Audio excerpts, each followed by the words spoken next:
कैसे हैं आप लोग। आज की इस वीडियो में आपको पढ़ाने जा रहा हूँ आईएससी क्लास 11 कमर्शियल स्टडीज़ के चैप्टर नंबर 1 यानी कि classification of human activities, economic and non economic activities. तो यार वीडियो स्टार्ट करने से पहले आप सभी लोगों से रिक्वेस्ट है यार, जो कि हर एक यूट्यूबर, हर एक गरीब यूट्यूबर जिसके सब्सक्राइबर 202 हैं इस समय, वो करेगा ही करेगा यार। चैनल को सब्सक्राइब जरूर कर दे, सब्सक्राइबर्स अच्छी यार बहुत कम हो रखे हैं। और अगर वीडियो अच्छा लगे थोड़ा सा भी लाइक करें। और मेरा ये प्रॉमिस है, वीडियो आप आखिर तक देखोगे तो फिर ये चैप्टर आपको बिल्कुल क्लियर हो जाएगा। तो वीडियो आखिर तक देख लेना यार, बहुत अच्छे समझाया है।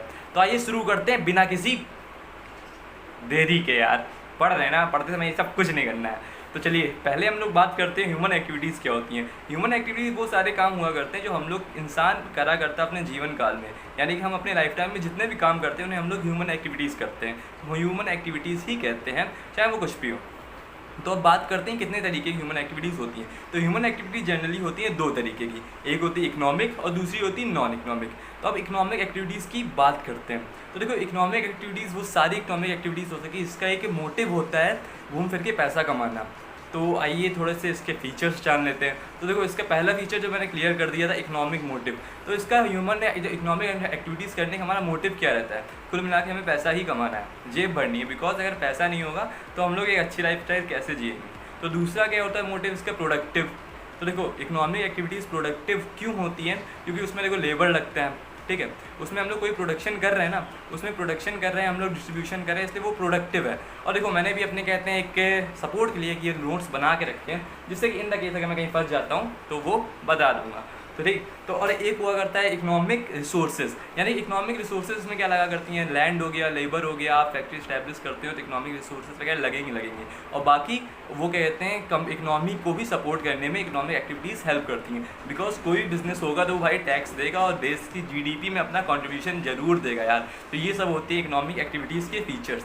अब हम लोग सीधे बात करते हैं नॉन इकोनॉमिक एक्टिविटीज़। तो नॉन इकोनॉमिक एक्टिविटीज़ क्या होती है, नहीं रुक जाओ यार, यहाँ पर रुको ज़रा, एक एग्जाम्पल देना तो भूल ही गया ना इकोनॉमिक एक्टिविटीज़ का। बिकॉज एग्जाम्पल नहीं देंगे तो मज़ा कैसे आएगी। तो देखो इकोनॉमिक एक्टिविटीज़ के एग्जाम्पल हो गए, तिवारी जी बैठे हैं अपने खोखे पे, अच्छा ऑनियन बेच रहे हैं, तो वो हो गया यार इकोनॉमिक एक्टिविटीज़ का एग्जाम्पल देना बहुत ज़रूरी है। तो चलिए बात करते हैं नॉन इकोनॉमिक एक्टिविटीज़ की। नॉन इकोनॉमिक एक्टिविटीज़ वो सारी नॉन इकोनॉमिक एक्टिविटीज़ होती हैं जिसमें हम लोग पैसा नहीं कमाते हैं, हम लोग सेल्फ सेटिस्फैक्शन कमाते हैं, ठीक है। कमाते कहाँ है यार, मिलती है। तो चलिए अब बात करते हैं नॉन इकोनॉमिक एक्टिविटीज़ के फीचर्स की। देखो मतलब फीचर्स क्या, कितने दो फीचर तो एक ही होता है, हम लोग सेल्फ सेटिस्फैक्शन, खुद को खुश रखना। अब होती किस तरीके की, देखो पर्सनल सेटिस्फैक्शन, ठीक है, रिलीजियस सेटिस्फैक्शन यानी कि मंदिरों वगैरह में जाके पूजा वूजा करते हैं, दान पुण्य वगैरह करते हैं, वो भी एक non economic activity. Physical satisfaction यानी कि हम लोग जो भी जिम में वर्कआउट कर रहे हैं, टहल रहे हैं, घूम फिर रहे हैं, वो फिजिकल क्या कहते हैं, सेटिस्फैक्शन हम लोग गेन करें। कुल मिला के नॉन इकोनॉमिक एक्टिविटीज़ वो होती हैं जिसमें जो भी मतलब कि इकोनॉमिक एक्टिविटीज़ को छोड़ के जितनी भी एक्टिविटीज़ होती हैं सब सारी की सारी नॉन इकोनॉमिक एक्टिविटीज़ होती हैं यार। ये सिंपल भाषा में कॉन्सेप्ट बिल्कुल क्लियर है। तो अब मैं बात करता हूँ इससे आपके एग्जाम में आ क्या सकता है। आप लोगों से पूछा जा सकता है शॉर्ट में what are economic activities, short में आपसे पूछा जा सकता है what are non economic activities, दो मार्क्स में पूछे जा सकते हैं। और लॉन्ग में आपको पूछा जा सकता है इकोनॉमिक एक्टिविटीज़ के फीचर्स, ठीक है। तो अब जो अगला टॉपिक है टाइप्स ऑफ इकोनॉमिक एक्टिविटीज़। तो इकोनॉमिक एक्टिविटीज़ कितने तरीके की होती हैं, तो देखो इकोनॉमिक एक्टिविटीज़ होती हैं बेसिकली 3 तरीके की, बिजनेस, प्रोफेशन और एम्प्लॉयमेंट। तो बिजनेस क्या होता है, बिजनेस एक ऐसा कार्य होता है जहाँ पे हम लोग गुड्स एंड सर्विस को बेचते और खरीदते हैं। Buying and selling of goods and services takes place, उसे हम लोग बिजनेस कहते हैं। अब प्रोफेशन क्या होता है, प्रोफेशन जहाँ पे हम लोग जाके कोई स्पेशल कोर्स करते हैं और उसके बाद फिर हम लोग उसको प्रैक्टिस करते हैं यहाँ के अपने घर के आसपास। कोई जैसे कि डॉक्टर हो गया, क्लिनिक खोलता है, उसे प्रैक्टिस करता है, तो वो एक प्रोफेशनलिस्ट हो गया। एक टीचर हो चुका है, वो कहते हैं पीएचडी करने के बाद आपको पढ़ाता है, तो वो भी एक कहते प्रोफेशनलिस्ट हो गया। खैर अब तो टीचर नॉर्मली पढ़ाते हैं, बीएड वगैरह करने के बाद पढ़ा देते हैं। फिर बहुत से लोग तो हैं जैसे मैं हूँ यार, 12th करने के बाद ही पढ़ा रहा हूँ, 12th भी कहाँ हुआ अभी तो अब उसके बाद कहते हैं बहुत सारे जो मतलब कि कोई पर्टिकुलर कोर्स करने के बाद जो आपको एक नॉलेज देने उसके बदले आपसे फ़ी ले रहे हैं, तो वो होते हैं प्रोफेशनलिस्ट और उनका काम होता है प्रोफेशन। फॉर एग्जांपल आपका जिम ट्रेनर आपको ट्रेन कर रहा है, वो ट्रेन कब करेगा, जो उसकी वजह से कोई एक स्पेसिफिक नॉलेज होगी, वो कोई एक स्पेशल कोर्स करके आ रहा है तो वो आपको ट्रेन कर रहा है, तो वो हो गया प्रोफेशनल। तो ये होते हैं प्रोफेशनल, ये हो गया प्रोफेशन। अब एम्प्लॉयमेंट क्या होती है, हम लोग कोई डिग्री करी, उसके बाद हम किसी फर्म के ऑफिस में जाके काम कर रहे हैं, तो वो हो गया हम लोग का एम्प्लॉयमेंट। एम्प्लॉयमेंट में जो हम लोग होते हैं वो होते हैं एम्प्लॉय, और जिसके अंडर हम लोग काम करते हैं वो होता है एम्प्लॉयर, जो हम लोग को जॉब देता है। तो ये हो गया बेसिक थिंग्स। अब इसमें क्या पूछा जाता है यार, इसमें भी डिफरेंशिएशन पूछा जाएगा। प्रोफेशन, बिजनेस और क्या कहते हैं एम्प्लॉयमेंट के को आप डिफ़ाइन करो, वो तो आप डिफ़ाइन कर ही लोगे, मैंने बता दिया। अब पूछा जाएगा इसमें, ये लॉन्ग में पूछा जाता है, जनरली होता क्या है कि इसमें डिफरेंशिएशन पूछे जाते हैं। तो देखिए अपना जो डिफरेंस नंबर 1 है, तो डिफरेंस नंबर 1 अपना क्या है, मोड ऑफ एस्टेब्लिशमेंट। बिजनेस जब आपको एस्टेब्लिश करना है तो आपको ये एंटरप्रेन्योर चाहिए, इसके मन में हो कि हाँ वो आप पर्टिकुलर बंदा वो जाके बिजनेस करने वाला है, तो इस तरीके से बिजनेस एस्टेब्लिश होता है। प्रोफेशन के लिए एक बंदे को वो करना पड़ता है, अपनी जो डिग्री होती है, जैसे एक डॉक्टर है तो उसको वो करना पड़ेगा MBBS है, एक कहते हैं CA है तो उसे CA का कोर्स खत्म करना पड़ेगा अगर उसे करना है, तो इस तरीके से एस्टेब्लिश होता है प्रोफेशन के केस में। और जब बात आती है एम्प्लॉयमेंट की तो फिर आपका सीधे कॉन्टैक्ट साइन होता है कंपनी के साथ, तो आप उस कंपनी के एम्प्लॉय हो जाते हो।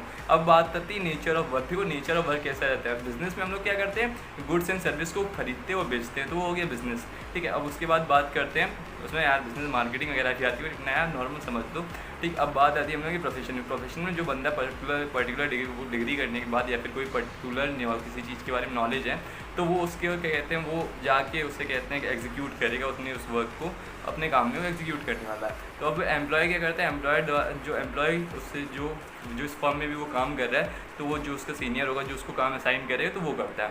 तो ये हो गया नेचर ऑफ वर्क, इस तरीके होता है। बात आती है इन्वेस्टमेंट, जो कि अपना डिफरेंशिएशन नंबर 0.3 ले लो। तो जो इन्वेस्टमेंट क्या होती है, बिजनेस के केस में हम लोग को लार्ज इन्वेस्टमेंट करनी ही पड़ती है, बिकॉज आपको कैपिटल भी चाहिए, आपको कैपिटल लगाना है, आपको कहते हैं वर्किंग कैपिटल भी चाहिए, और उसके बाद आपको स्टैंडिंग कैपिटल भी चाहिए, उसके बाद फिर आपको लेबर भी लाना है, आपको रॉ मटेरियल भी खरीदना है, आपको बाकी भी चीज़ें चाहिए होती है रेंज, तो उसमें इन्वेस्टमेंट हाई होती है। अब बात करते हैं हम लोग कहते हैं प्रोफेशन की, तो उसमें भी थोड़ी इन्वेस्टमेंट तो लगती है, बिकॉज अगर आप लॉ करने के बाद अगर आप कहते हैं वो बनते हो, लॉयर बनते हो, तो भी आपको अपना चैम्बर चाहिए होता है, उसके लिए भी आपको इन्वेस्टमेंट करनी पड़ेगी। CA के बाद आपको ऑफिस करना चाहिए, तो उसके लिए भी इन्वेस्टमेंट लगती है। बट एम्प्लॉयमेंट के केस में जब आप कहते हैं कोई किसी फर्म के एम्प्लॉय हो, तो फिर आपकी इन्वेस्टमेंट नहीं लगती है। अब बात आती है रिवॉर्ड की, तो हम लोग को रिवॉर्ड क्या मिलता है, बिजनेस अगर आप करते हैं तो प्रॉफिट एज ए रिवॉर्ड मिलता है, ठीक। जब आप प्रोफेशन करते हैं तो आपको फ़ी मिलती है, इसी तरीके जब आप एम्प्लॉयमेंट करते हैं तो आपको वेज या सैलरी मिलती है। तो इसी के साथ मेरा वीडियो यहाँ पे ख़त्म होता होगा। वीडियो पसंद आए तो लाइक कर देना, और कोई भी आपको डाउट हो तो आप कहते कमेंट सेक्शन में जाकर कमेंट करिएगा, मैं उस डाउट को क्लियर कर दूंगा। और अगला वीडियो आपको किस चैप्टर में चाहिए ये आप बता दीजिएगा, और जो भी मैंने आपको कैसे, अगर मेरा वीडियो पसंद आया, अगर नहीं पसंद आया तो क्या चीज़ है, मैं कैसे अपना वीडियो और इम्प्रूव कर सकता हूँ, वो भी आप कमेंट बॉक्स में ज़रूर बताइए। इसी के साथ मैं वीडियो ख़त्म करता हूँ। Thank you for watching.